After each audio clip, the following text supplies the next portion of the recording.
to all of our friends of the IDF and to all of the people who care deeply about Israel, about her soldiers worldwide, we thank you for joining us.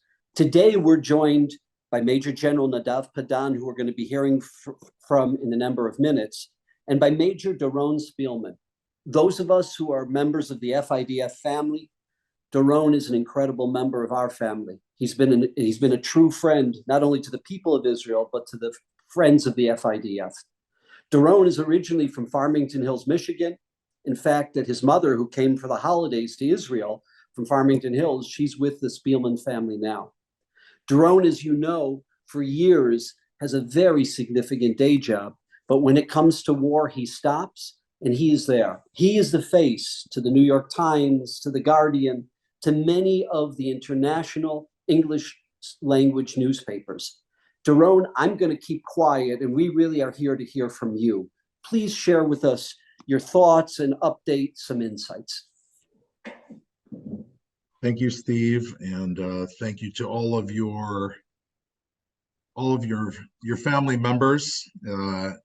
As I've said, I think we keep saying that there's been a paradigm shift for Israel, and I think that there's been a paradigm shift for people who support Israel throughout the world, because what we're facing today doesn't come around often. That's a very good thing, but it draws a line in the sand and it forces people to make a decision. When you see the images that we've been saying, and in a minute I'll share with you what I've been saying, but you've seen them yourselves, you're forced to make a decision. Am I with Israel or am I not with Israel? Because what Israel is going to have to do now is a decision: are we going to survive or are we not going to survive? And we are going to survive. And those who are with us are going to help make that happen. And those who are not with us will go down in history as not having stood on our side of that line. And your family, friends of the IDF, are the people who stand most firmly.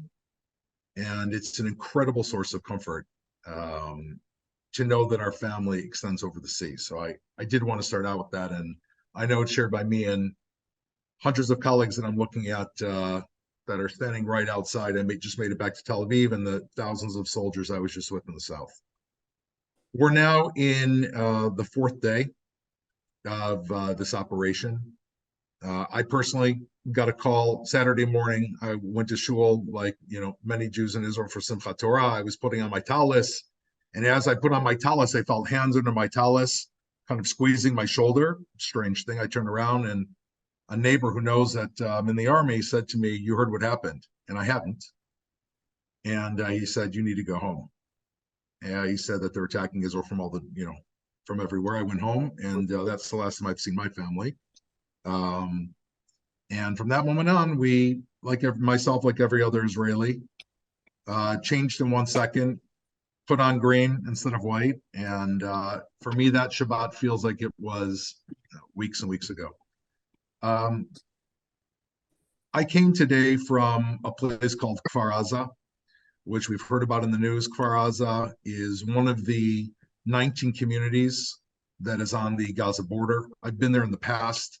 It's one of those beautiful little kibbutz communities. Whoever's been to Israel, with the stucco homes and the red tiled roofs and the little trampolines and little grass yards, little homes, maybe 800 square feet wide. And I went there today, and I want to share with you a little bit about what I saw. I think that we can talk about an operational assessment after. What you see when you walk into Kfar Doron, the entire roads that are lined on the way to Kfar Doron are lined with cars, not on the way to a football game. These are cars that are strewn off to the sides of the road, flipped over. Sorry to speak like this, but you've seen the visions. They all have bullet holes in the windows. They're sitting there frozen in time, baby carriages right next to them, strewn off on the side of the road. On a few of them, I looked down and I saw white, those white plastic vans that you can use to bind packages or bags. In this case, they were used by the terrorists to take some of those people back as hostages. And that's the view, the entire way to Kfar Doron.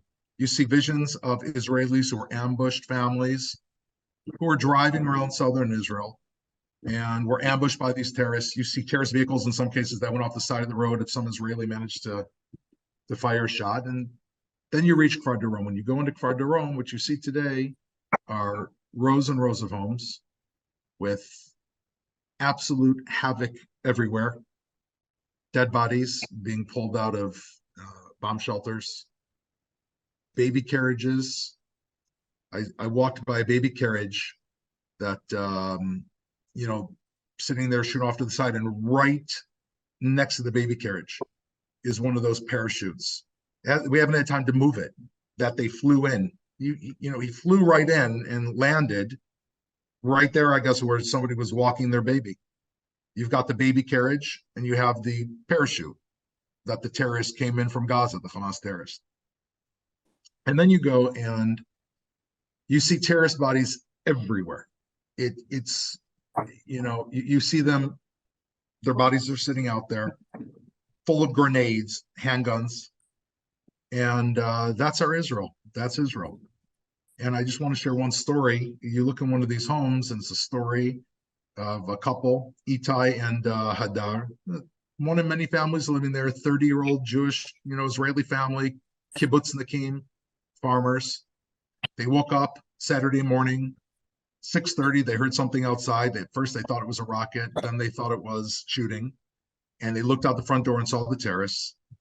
And Hadar and Itai had been very happy because after many years, they finally were able to have children, and they actually had twins who were 10 months old.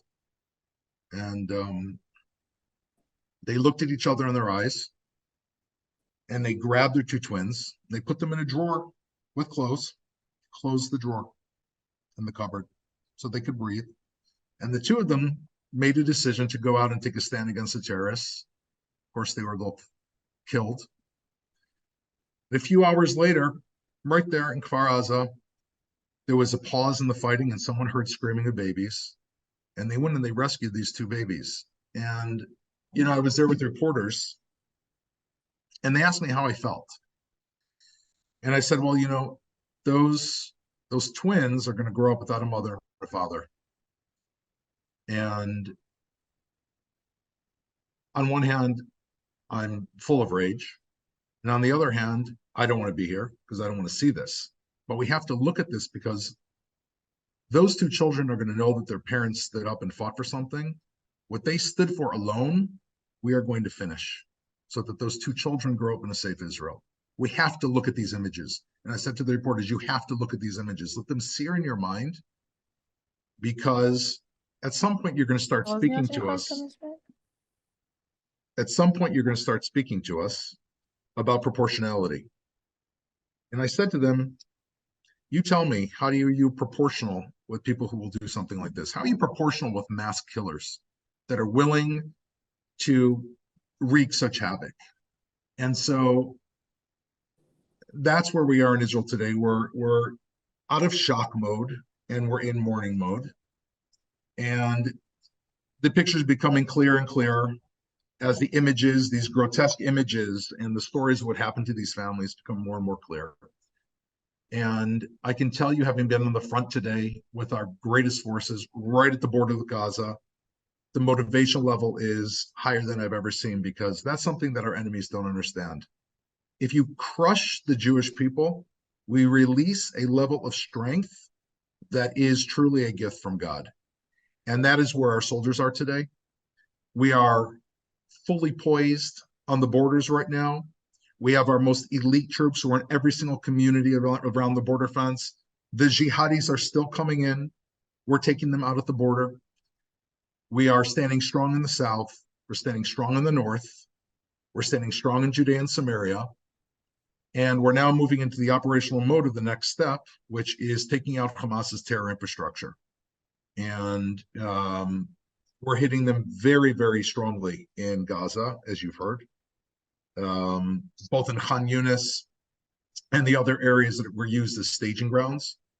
We are essentially hitting them on a level at which we haven't done before. And there are some very difficult questions that people have, but we know that we are committed, and we know what Hamas are going to do, that we've been through this script before. They're going to hide underneath civilians, and they're going to hide underneath our hostages. But this is going to be a long road, but this is a road that we're going to take until Hamas can never, ever do this again. And the Israeli people are united behind this.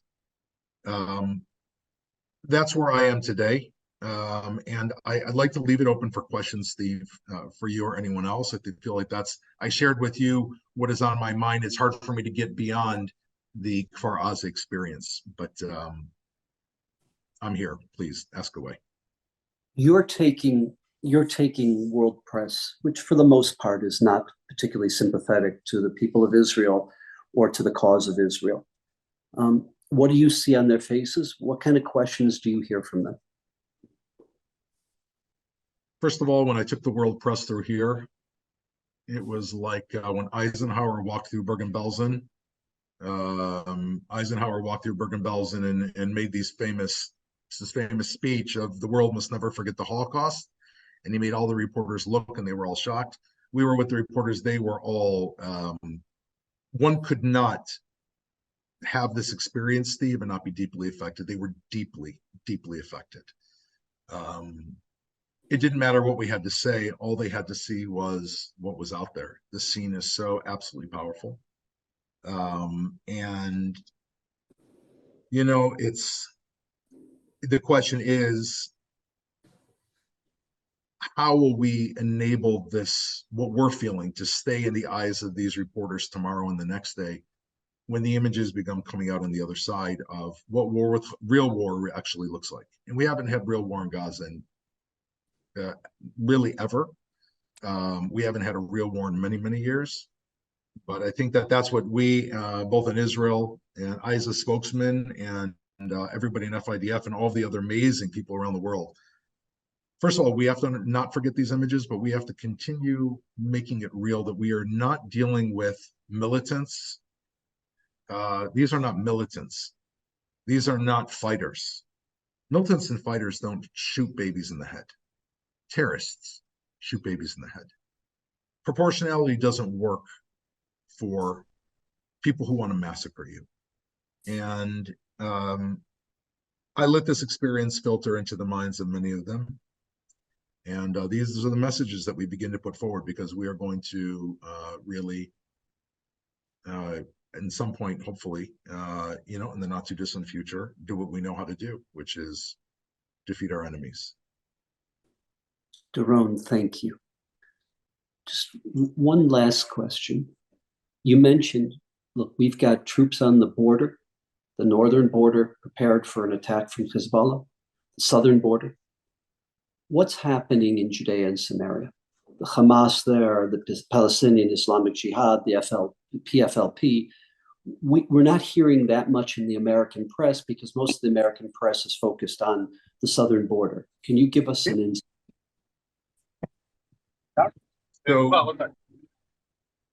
So Judea and Samaria is always an ongoing issue, and even in the normal course of a day, Israel is preventing terror attacks in Judea and Samaria on a daily basis. Even before this happened, it's usually below the threshold to reach the American press, and certainly, like you said, it's being drowned out right now by the enormous fighting that we have on the southern border. And on the northern border, there is, as you know, even in the last few minutes, there were attacks on the northern border, most likely carried out by Islamic Jihad. We had 3 soldiers who were killed earlier today, including very, very high officers. And, rockets have been shot. Judea and Samaria is an area that I will say the IDF is really on top of. We know the command centers, we know the command points, we have strong intel in that area. We understand the junctions, and we have deployed a great number of our forces in that area. These are forces who are specialized forces that understand that area, and they are doing a great deal to keep that under control while we focus on the theater of our war, which is the southern border. And I just apologize for those of our members that are not aware of what happened to the northern border. If you could share that with us.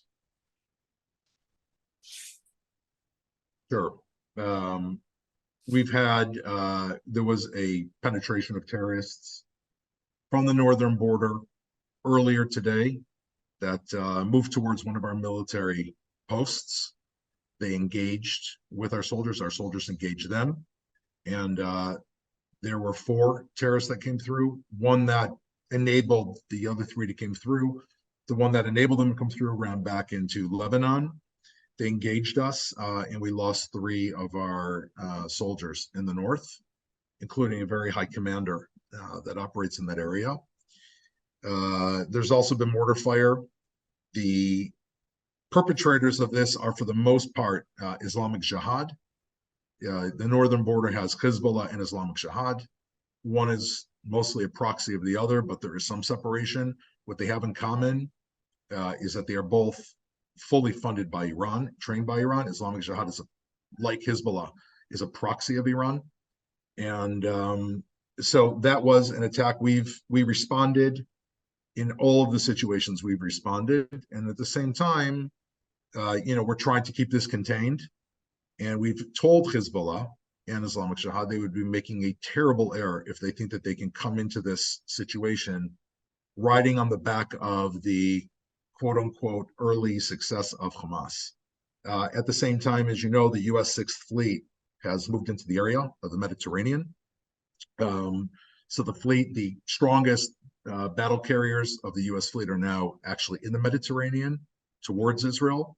That is primarily there, not so much for the local fighting that we're engaged in, but to send a message to other countries that are farther away from us that they should not think that they can enter into this situation. So the US fleet is an incredible deterrence in the area for any other player that might consider entering into this foray. But the northern border, as we know, we have a lot of experience there. There have been terror tunnels in the northern border we dealt with 3 years ago. There have been rockets in the northern border, and we're ready for anything that comes our way. We are now poised and ready. We have deployed, Steve, divisions along all of our borders, excellent commanders. And I will say one more thing, that we lost a number of top commanders in the South in those first 24 hours. What we saw is, as those commanders fell, their places were immediately replaced by lower level commanders. There was no need to go out and recruit. The lower level commanders moved directly up into the position of their higher level commanders and move forward with bravery. And I just met those guys in the South, those men and women, and it shows the motivation.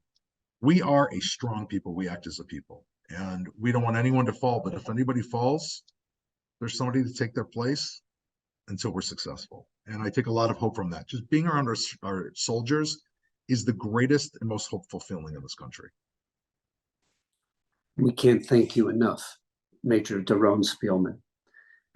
Before we turn it over to Major General Nadav Padan, and we will be blessed with having Major Spielman address us throughout the course of this war, really giving us insight. And as all of you have heard, Major Spielman is not only someone who communicates ideas and knowledge, but he enables us, he speaks to our heart as well as to our mind. We've been asked, as friends of the IDF, by the highest levels of the Army, to provide humanitarian aid. And the reality is this is going to be an unprecedented emergency campaign, a campaign like we've never had before in the history of the IDF. And because of that, we're looking at, and we cannot put real numbers on it, but we're looking at a minimum of $50 million of humanitarian aid. Just some simple examples of those of you who've been supporting us. Blood plasma for the field hospital that had to be opened up because the Barzilai hospital in Ashkelon was so overcome by the number of casualties, the number of wounded, of seriously wounded. The kind of needs that are necessary for the 300,000 plus reservists on the northern border, on the southern border. This kind of troop move up has never happened. It's unprecedented in the history of Israel. We desperately need your help, especially at this time. At this time, I want to thank Major Spielman for the role you're playing, being the face of Israel to the world, being the face of Israel to the world's press. And at this time, we're going to hand it over to Major General Nadav Padan. Thank you, Steve. Major General Padan, you're in the South right now. Can you, can you share with us, from your perspective, what you're seeing today, what's happening on the scene real time? So continue to what Spielman just described. The surprise hit quite hard the civilians here. The IDF over the last couple of hours took over all the areas of Israel again, rebuilt the border between Israel and Gaza Strip, and soldiers are protecting the border, and parallel to that, keep searching and cleaning all the area from any terrorists that are still cached, hiding inside houses or in bushes along the border. That's the mission. The other mission that mentioned as well is the tremendous attack of the mainly by the Air Force, but not only by the Air Force, in Gaza Strip, and specifically at the north part of Gaza Strip, Gaza City, and the towns surrounding Gaza City. It's attacking scales and level of power and amount of ammunition that we never faced in Gaza ever. In my 37 years of service, I never saw attack like that in Gaza Strip. It's major attack. Having said that, we have to remember that we are really different from our enemy. While our enemy launching rocket to our center of the city is trying to targeting terrorists. We are trying to do as much as we can to avoid civilian casualties, and but we take different kind of risk that time because of the context, because of the proportion of the attack that we faced 4 days ago. So although we are hitting Gaza Strip pretty hard, we didn't lose our value. We're still picking very surgically and meticulously our target in Gaza. We're doing it with different kind of ammunition, but we are not hitting hospitals, schools, civilian building without information that there is terrorists using that as a shelter or as a headquarters. That's what happened in the south right now. I must tell you that I'm moving from one brigade to another, from one battalion to another, and some of them face quite complicated hours at the first day of the war. They lost their commander, lost their friends, but they didn't lose their motivation. They are full motivated to defend Israel and to do whatever it's needed to defeat Hamas. I was amazed from the level of motivation that we saw at the troops all along the border. If it was one thing that was a sprinkle of light, and this last few days, it is the. Last second.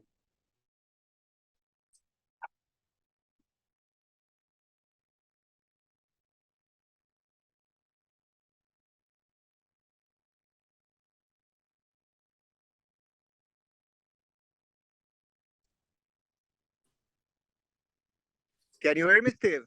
Yes, this was rocket attacks. Rocket attack. Yes, sorry. So the friction continue all over. You can hear the noise. Soldier here fighting under fire, very bravely, keeping on the mission of protecting the state of Israel. It's not a game. But as I mentioned, the level of motivation is amazing, and it's warmed the heart, and it's give the belief to the commander, the decision maker, that we can do whatever we want once the decision maker will decide to move forward and to move to the next stage with this operation. That's what happened at the south.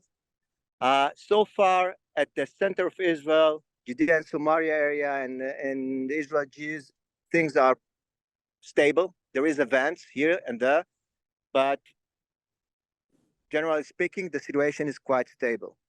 The real fear and the real threat right now is what's going on in the north. So as I mentioned before in our last brief, our challenge is to try to divide between the the arenas and deal with the South without having to deal with the North parallelly, it doesn't mean that we are not ready to deal with both. We are ready, but we prefer to be focused at the South at the time. We had today another attack at the North.